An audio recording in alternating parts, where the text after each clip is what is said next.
bicarbonate niya is, yung bicarbonate 35 to 45. Hindi, 22 to 26. So, mataas.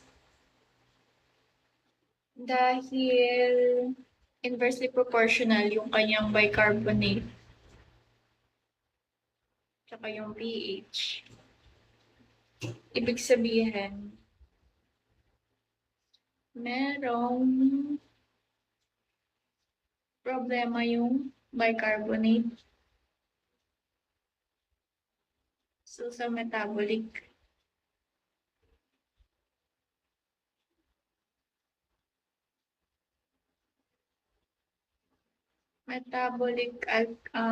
respiratory kasi may COPD siya.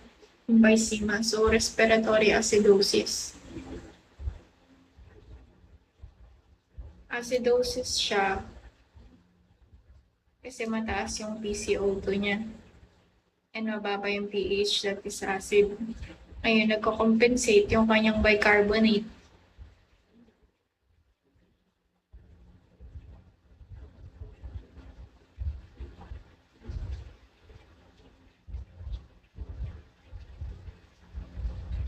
Para maging alkaline yung dugo niya. So, meron siyang respiratory acidosis.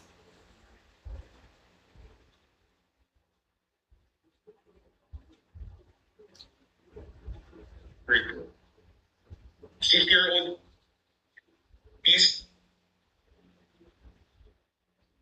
Step, guys. So, pH of 7.30. The pH is decreased. Basta may sagot. The pH is decreased, so this is acidosis. Okay, so eliminate yung lahat na alkalosis. Okay?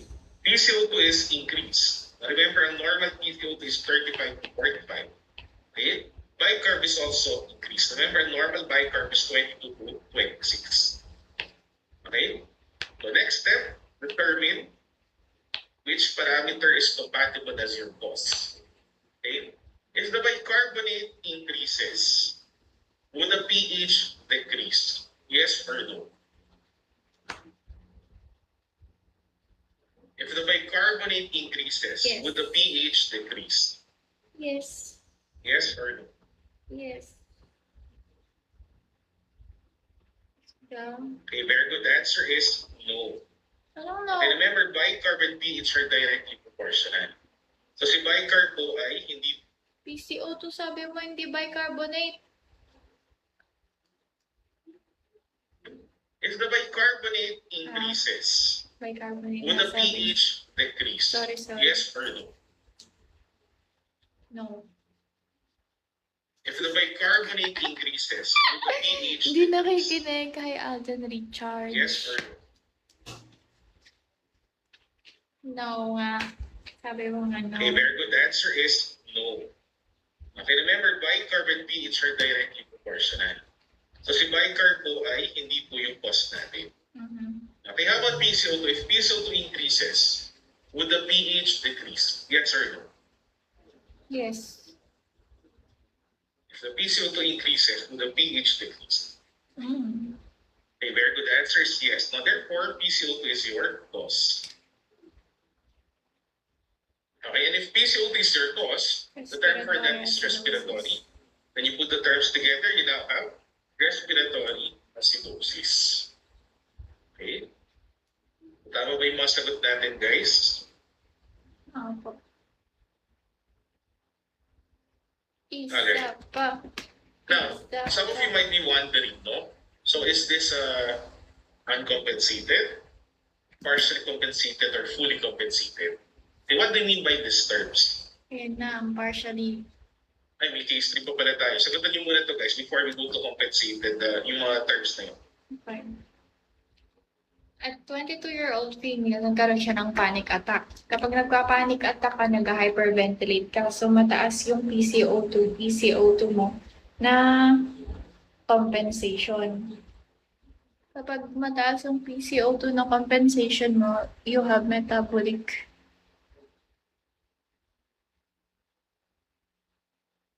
alkalosis. Dito, mataas yung pH niya. So, alkalosis na. Yung pako niya ay 30 mmHg. Mataas yung pako niya. Kasi nga nagko-compensate. Eh, hindi naman to directly proportional. That inversely proportional to. Yung ano is mataas din. Taas ba? Normal. Normal siya. Yung kanyang bicarbonate is normal. Normal. So, meron siyang metabolic alkalosis.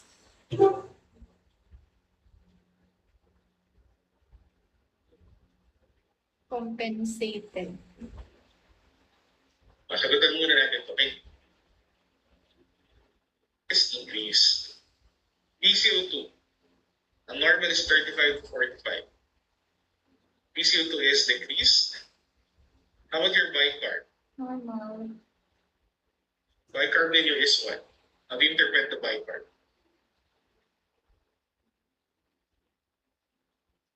Okay, remember, normal the bicarb is 22 to 26. So, a bicarb of 24 is normal.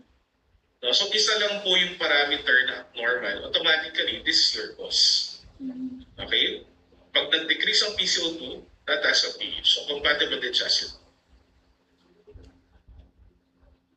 Respiratory alkalosis.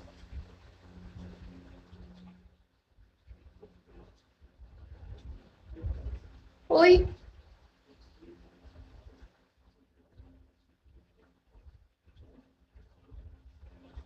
Tama. So the answer here is respiratory alkalosis. Panic attack.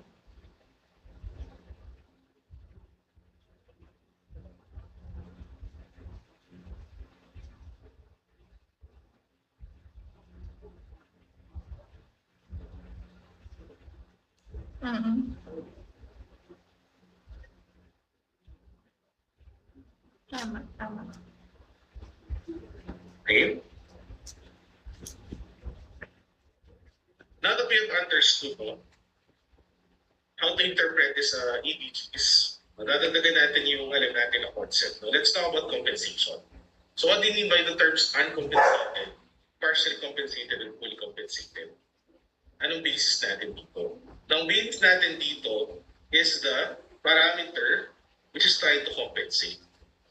Diba kanina may diagram po tayo, tapos in-identify natin yung compensation. So ang titignan nyo ngayon, determine kung uncompensated ba, partially compensated ba, fully compensated ba, is the compensating parameter. Okay?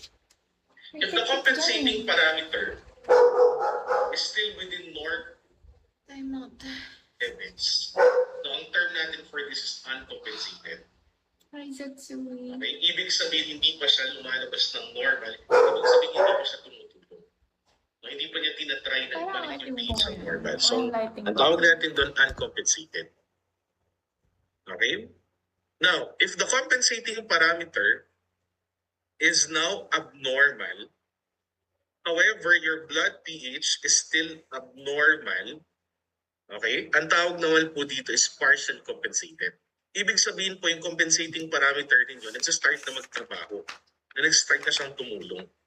However, yung pH ninyo abnormal pa rin. So kulang pa rin yung compensation mo. Kaya ang tawag po dito, partially compensated. Okay? Eventually, if the pH becomes normal, no, ibig sabihin enough na yung compensation, we now call this fully compensated. No, ang tawag po dito, Okay, gets ko na. So, uncompensated. Compensated. Partially compensated.